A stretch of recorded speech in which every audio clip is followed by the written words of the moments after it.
नमस्कार, देशोन्नतीमध्ये मी ऐश्वर्या शिंदे आपलं स्वागत करते। बघूया प्रदेशच्या आजच्या टॉप 10 बातम्या।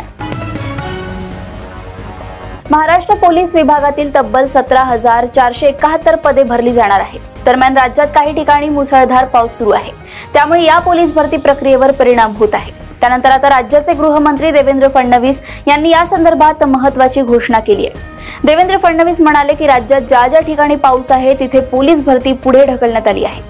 यापुढेही पावसाचे दिवस आहेत, त्यानंतर पुढे आचारसंहिता सुरू होईल। अशा वेळी पोलीस भरतीची मैदानी चाचणी लवकरात लवकर घेण्याचा प्रयत्न राहील, कारण अनेक उमेदवारांसाठी ही शेवटची संधी असते आणि त्यांना ती संधी मिळायलाच हवी, असं फडणवीस म्हणाले आहेत।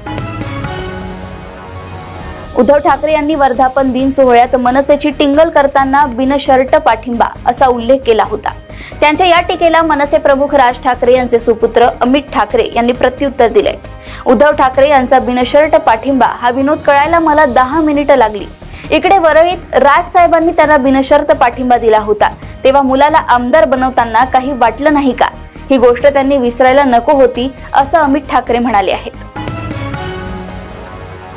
आगामी विधानसभेसाठी महाविकास आघाडीत प्रत्येकी 96 जागांचा फॉर्म्युला ठरल्याचे सोशल मीडियावर व्हायरल होत आहे।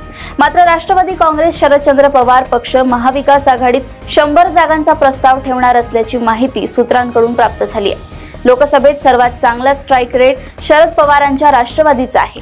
लोकसभा निवडणुकीच्या स्ट्राइक रेटनुसार जागा वाटप व्हावं अशी मागणी राष्ट्रवादीकडून केली जाऊ शकते। पुढील आठवड्यात महाविकास आघाडीची एकत्रित मुंबई बैठक पार पडण्याची शक्यता वर्तवण्यात येत आहे। अमरावती लोकसभेची निवडणूक झाल्यानंतर प्रहार संघटनेचे अध्यक्ष आणि राज्यमंत्री बच्चू कडू यांनी आपल्या जीवाला धोका असल्याचा आरोप केलाय। अमरावती ग्रामीण पोलीस अधीक्षकांना पत्र लिहून त्यांनी या संदर्भात दावा केला आहे। बच्चू कडू हे मुख्यमंत्री एकनाथ शिंदे यांच्या शिवसेनेचे सहयोगी आमदार असून त्यांच्याकडे दिव्यांग कल्याण मंत्रालयाचे राज्यमंत्री पद आहे। मात्र सत्ताधाऱ्यांना आलेल्या धमकीमुळे एकच खळबळ उडाली आहे। आरक्षणाच्या मुद्द्यावरून ओबीसी आणि मराठा नेते आमने सामने आल्याचे चित्र आहे। त्यातच उपमुख्यमंत्री देवेंद्र फडणवीस यांनी याबाबत स्पष्ट शब्दात प्रतिक्रिया दिली। दोन समाजांमध्ये तेढ निर्माण होऊ नये हा आमचा प्रयत्न आहे। यासाठी आमची सह्याद्रीवर बैठक आहे। आमचे अहित केले असे कोणत्याही समाजाला वाटू नये। कायद्याच्या चौकटीत राहून हा प्रश्न सोडवणार आहे, असे देवेंद्र फडणवीस यांनी सांगितले।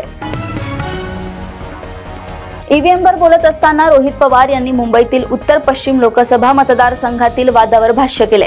ते म्हणाले, निवडणूक आयोगाने आपापले तज्ज्ञ घेऊन ईव्हीएमची तपासणी केली पाहिजे। जगातील सर्वात श्रीमंत व्यक्ती व एआय व रोबोटिक्स क्षेत्रात प्रख्यात असलेल्या एलॉन मस्क यांचीही मदत घेण्यात यावी। मस्क यांचेही तज्ज्ञ बोलावून घेण्यात यावे, जेणेकरून ईव्हीएमची चिरफाड करत खरं खोटं समोर येईल। तसेच मुंबई उत्तर पश्चिम लोकसभा मतदारसंघाचा निकाल केस स्टडी म्हणून पाहता येईल। आषाढी एकादशी निमित्त पंढरपूरला जाणाऱ्या वारकऱ्यांना राज्य सरकारच्या वतीने प्रति वारकरी मंडळ 20,000 रुपये निधी दिला जाणार आहे। दरम्यान शासनाने लाच देऊन वारकऱ्यांना विकत घेतल्याचा आरोप संजय राऊत यांनी केला होता। संजय राऊत यांनी वारकऱ्यांविषयी वक्तव्य करून वारकऱ्यांचा अपमान केल्याचा आरोप करत भाजप आध्यात्मिक आघाडीच्या वतीने आंदोलन करण्यात आले। दरम्यान संजय राऊत यांचं डोकं ठिकाणावर आहे का असा सवाल करत संजय राऊत यांनी वारकऱ्यांची जाहीर माफी मागावी अशी मागणी देखील यावेळी करण्यात आली आहे। एकनाथ खडसे यांनी दिल्लीत केंद्रीय गृहमंत्री अमित शहा यांची भेट घेतली आहे। त्यामुळे पुन्हा एकदा एकनाथ खडसेंच्या भाजप प्रवेशाच्या चर्चांनी जोर धरलाय। नवनिर्वाचित खासदार रक्षा खडसे आणि एकनाथ खडसेंनी गुरुवारी अमित शहांची भेट घेतली। दरम्यान एकनाथ खडसे अजूनही भाजप प्रवेशाच्या प्रतीक्षेत आहेत। असं असतानाच अमित शहांसोबतची त्यांची भेट अत्यंत महत्त्वाची मानली जात आहे। विधान परिषदेचे विरोधी पक्षनेते अंबादास दानवे यांनी पुण्यात सहकार आणि कृषी विभागाची आढावा बैठक घेतली। यावेळी त्यांनी गुजरातमधून येणारे बनावट बियाणे, त्याकडे राज्य सरकारचे होत असलेले दुर्लक्ष, तसेच खतांचे लिंकिंग व तुटवडा यामुळे शेतकरी अक्षरशः वाऱ्यावर आहेत असा आरोप केलाय। सोबतच खरीप हंगामासाठी अपेक्षित कर्ज पुरवठा होत नसल्याचे सांगत राष्ट्रीयकृत बँकांनी दिलेल्या उद्दिष्टांपैकी केवळ 20% कर्ज पुरवठा केल्याकडे लक्ष वेधत त्यांनी सहकार विभागाला धारेवर धरलंय। राज्यातील आगामी लोकसभा निवडणुकीत मराठा समाजाचे उमेदवार उभे करण्यासाठी आमचे सर्वेक्षण सुरू आहे। एकूण 6 टप्प्यात हे सर्वेक्षण होईल। त्यानंतर 288 विधानसभा मतदारसंघाचा आढावा घेऊन कोणत्या जागांवर ताकदीने निवडणूक लढवायची हे निश्चित केले जाईल। आतापर्यंत विधानसभेच्या 127 जागांची चाचपणी केल्याची माहिती मनोज जरांगे पाटील यांनी दिली आहे।